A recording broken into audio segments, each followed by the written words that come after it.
Laughter is no joke.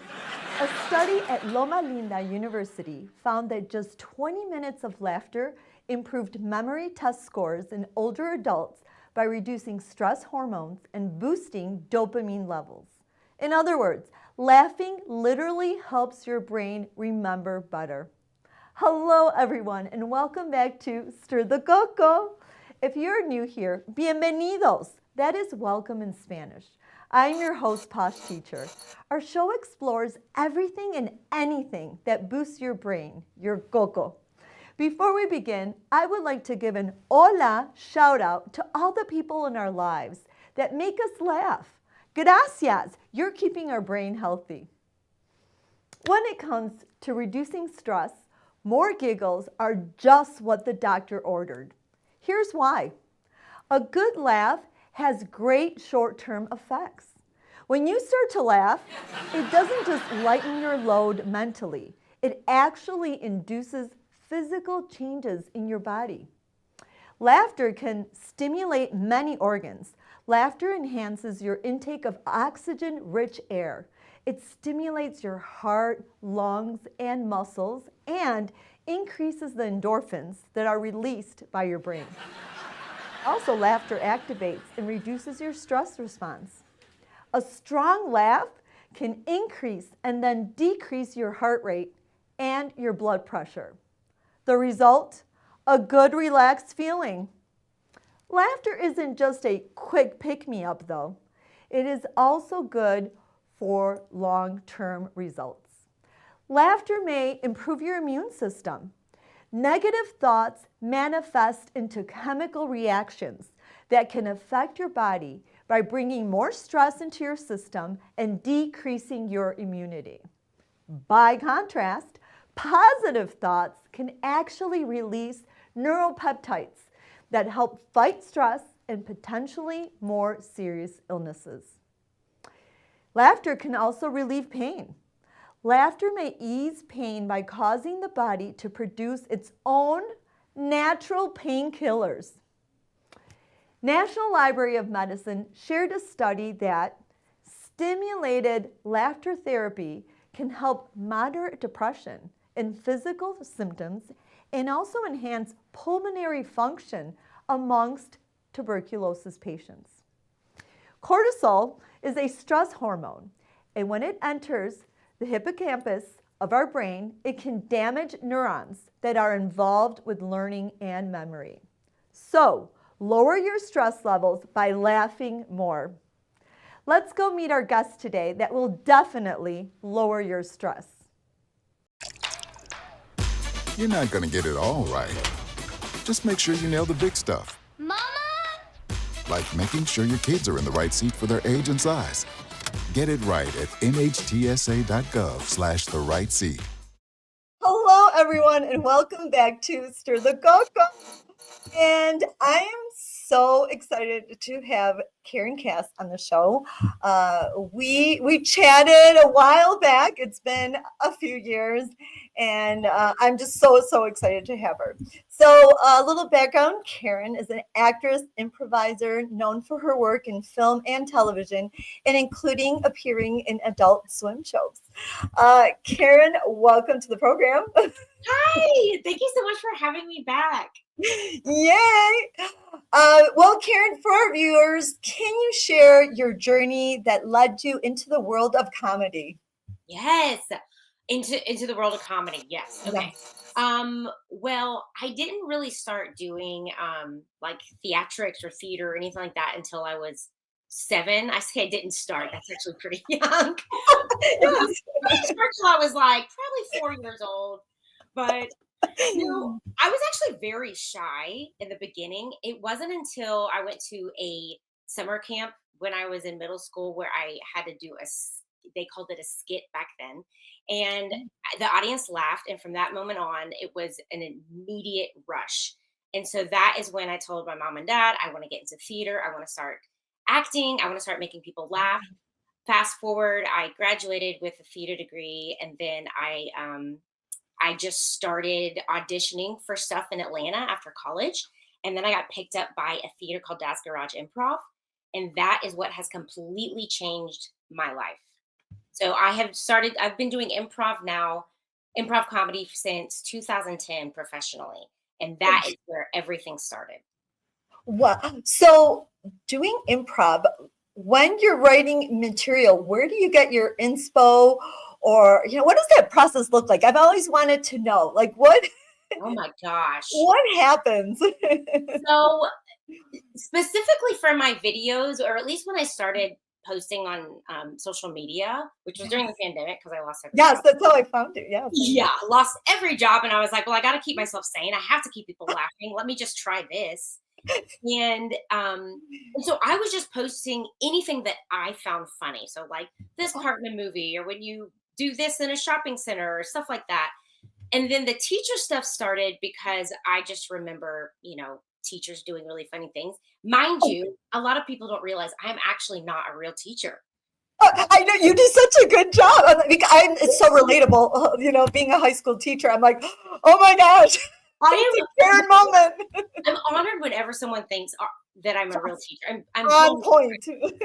Oh my gosh, thank you. So yeah, it's just, being in school and just remembering. And also my mom was a teacher for about 20 years. And then from there, as far as like the ideas for that goes specifically, it reached so many people and I had so much response that for a while, a lot of my content was based off of people's experiences. And oh, I remember when my teacher said this, or my substitute teacher did that. And so it was so great and it actually fed me content. That's fabulous.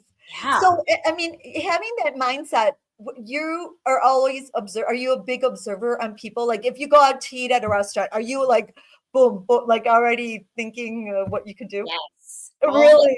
time. Yeah. If I'm anywhere, I'm at Target or I'm at a grocery store and I see a specific person, or I see someone working and they're doing something very specific, I Yes. make a mental note of I'm doing that character. Oh my gosh. And to me, I find it flattering. In no way am I trying to like poke fun at anybody. No. Like, such a beautiful, specific thing that I've never seen before, and it just inspires me. Oh my God. It would be such an honor if I'm like, oh my God, I'm the one that did Yes, that. exactly. And it's so cool because someone else could watch it and be like, I do that exact same thing. It's so relatable. And that's what I love about you. You're just so real and relatable. Thank Um, you. and because you make people laugh, do you feel that laughter kind of creates a mental reset button for people? Oh my Tell me goodness. about that. Like, how does that? Yes, do you think that that A happens? 100%. Yeah, I mean, one of the biggest reasons I do laughter is because it helps me keep my mind off of things that would stress me out. And Oh, so it has helped me tremendously in my mental health. It's helped me tremendously in my life. wow! In your life, Oh my gosh, it has changed my life, and it's changed, it's specifically improv comedy, but it yes. has changed the way that I do things. It's changed the way that I talk to people. It's changed my relationships. It's changed my confidence. It has, and it's done a lot for me. I will Give me always. one specific example. Do you have one example you could share that really you're like, wow, this is Yeah, so this specifically is something, uh, to me, how improv has, I've seen it change lives. yeah. Um, Recently, one of my friends started a program, an organization where we are using improv to help people that deal with dementia.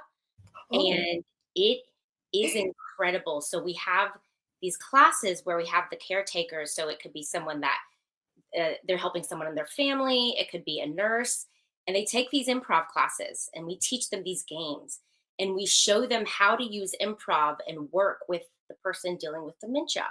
And it has changed everything for them because no. it's easy to, sorry to get so like, I love it. Please tell me more. I heard the word dementia and we're all about the brain. So oh my gosh, it's tell me. because it's so easy, when someone is struggling, they have this reality in their mind that's not there.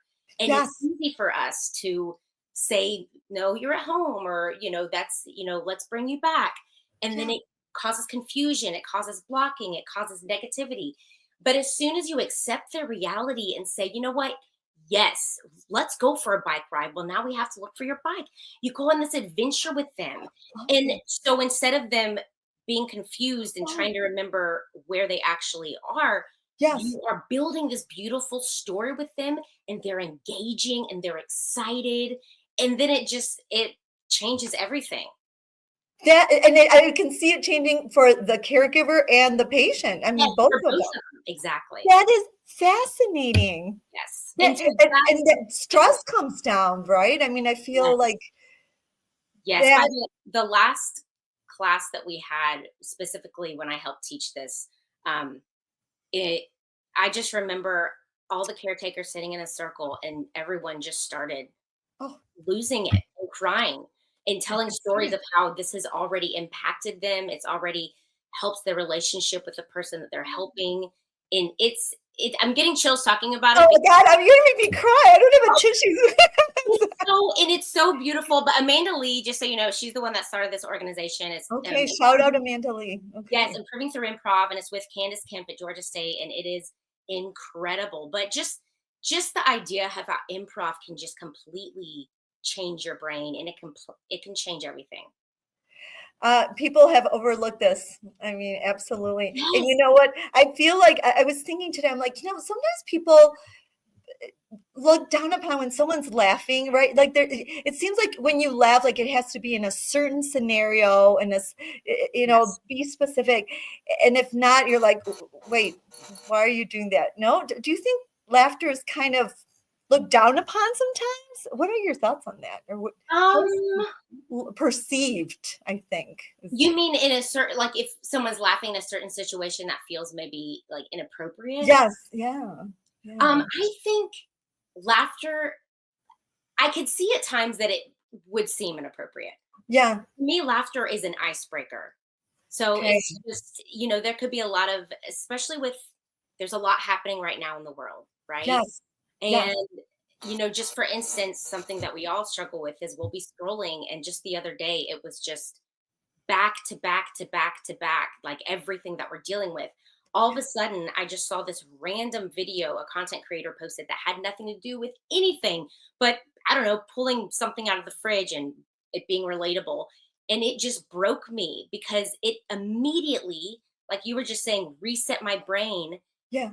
into just completely coming back to reality and Wow. being positive, because I just get in this mental drain Okay. sometimes with everything happening. Laughter to me is literally medicine that is helping us. It has to.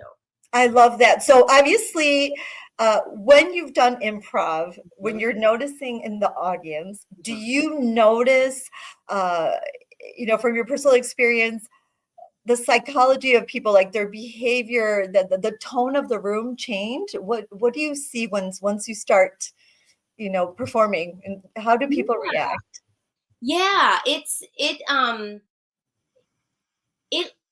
I will say this, when you're I was literally talking about this yesterday, but when let's say you're doing a show and you have Yes. a group of maybe 10 or 15 people, Okay. people can be a little timid to laugh because they like, I don't want to be the only one laughing. Yes, there we go. Yes. Yeah. So then no one laughs. You just kind of do this thing where you look, like, it's not funny. It is funny. No. Okay. I won't. But then as soon as someone breaks that ice and Yeah. starts laughing, everyone feels good and they all want to start laughing.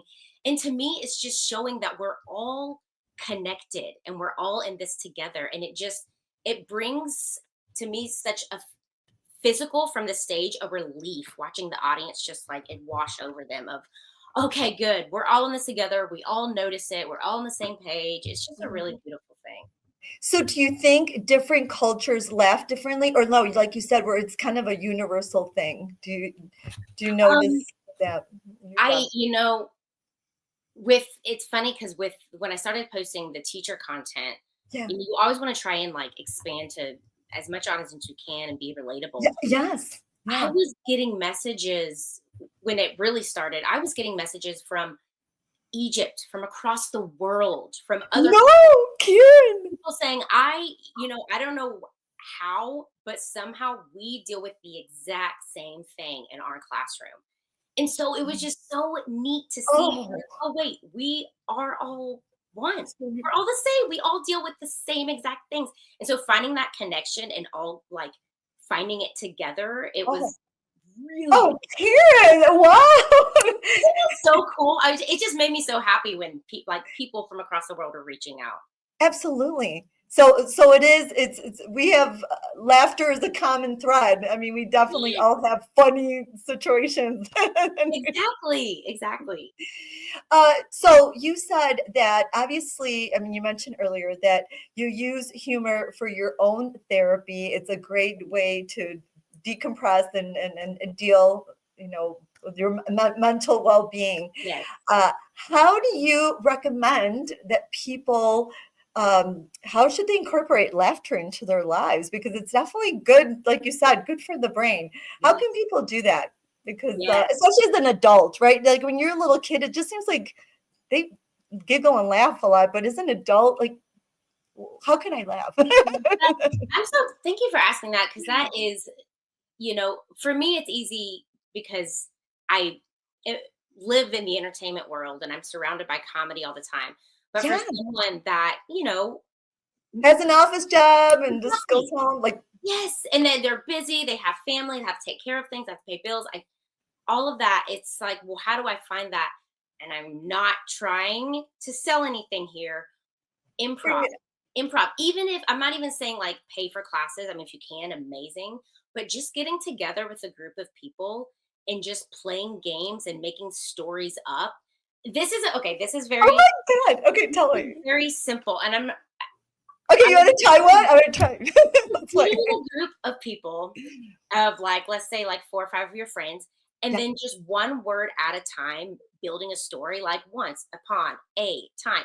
It may not make sense, but everyone will start laughing because you realize where that person's head is at, and then you have to yes and what they say. And I just say, get in a group of people, build a story, create something off a whim, and then just see where the laughter goes because it's going to be crazy.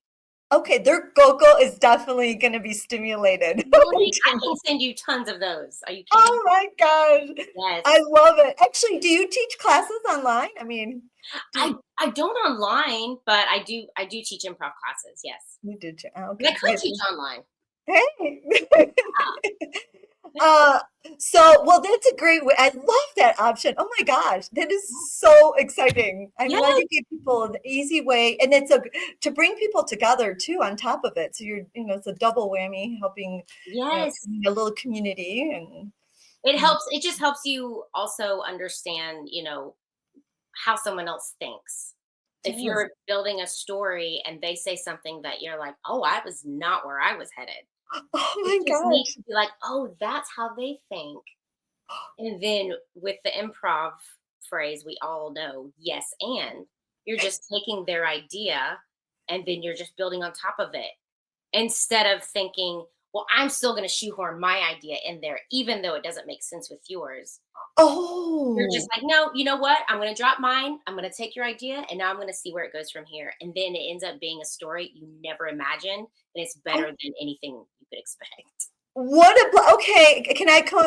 Are you celebrating the holidays? Thanksgiving? I'm coming to your house. Oh my gosh. Yes, we'll do a big one word at a time story. It'd be so Woo! I can just imagine what a blast it would be with Karen Cass. You're welcome. Anybody is welcome. Actually, Okay, I don't have a big enough house for everybody. That'd be crazy. it's okay. We don't need a lot of space. Well, Karen, I'm gonna pull out our manzana. Okay. Ooh. This is our apple. So, on the show, we share a little bit of Spanish because it's good for your cognitive well being. And so I'll ask you a question and then I'll teach you a Spanish word. Okay. Okay. So here we go. Do you believe comedians see the world differently or just see the jokes hiding in it? Oh my goodness. So, do you believe comedians see the world differently or just see the jokes hiding in it? I I kind of agree with both, I think.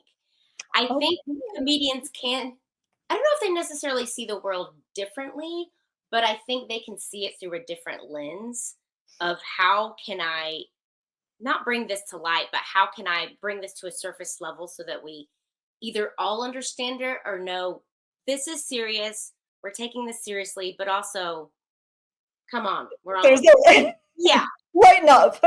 yes. But the jokes hiding in it, Yeah. 100%. But No. especially for comedy writers, they're always going to find those jokes around the corner that like other people didn't think about. Yes, I think that's fascinating. Yes, like I think of like Larry David and like people like Seinfeld and stuff like little Yes. things that we all know exactly what it is, but we didn't know how to portray it, and he knew exactly what that joke was. On point. Yes, you're that's what okay, that's definitely what it is. Well, here's your Spanish word. Okay, The word for jokes in Spanish is chistes. we chistes. Yeah, I love that. It's almost like cheesesteak. I Cheese. know, like a cheesesteak. Actually, it's getting down to dinner. That sounds good. I love that. That's so great. Yes. So you definitely make a lot of chistes, a lot of jokes, and they're Aw, amazing, Karen. thank you so much. And it's been so great having you on the show. And I love what you've shared with us. I think you really brought laughter and our understanding of how it is important in our lives. Like Yes. it really is. And like you Yes. said, our mental well-being. Yeah, I really appreciate you letting me talk about that because it's one of the things I'm most passionate about. And you've created a beautiful, safe space for me to share that. So thank you so much for having me. Oh, Karen, anytime. I will have you anytime, and we'll play improv games next time. I love it. Thank you so Well, much. thank you so much, Karen. Any last words? I hope I did. Did you have anything you wanted to share or no? Oh no, I just go laugh. Take a little load off and go get some laughter in your life. I love that. I love that. We are going to, and we'll link all your socials so people can go laugh and check you out because I love it. Thank you so So, much. all right, Karen. Well, we will catch you next time, and Yeah. thank you so much. Bye. All right, bye bye, everyone. Bye.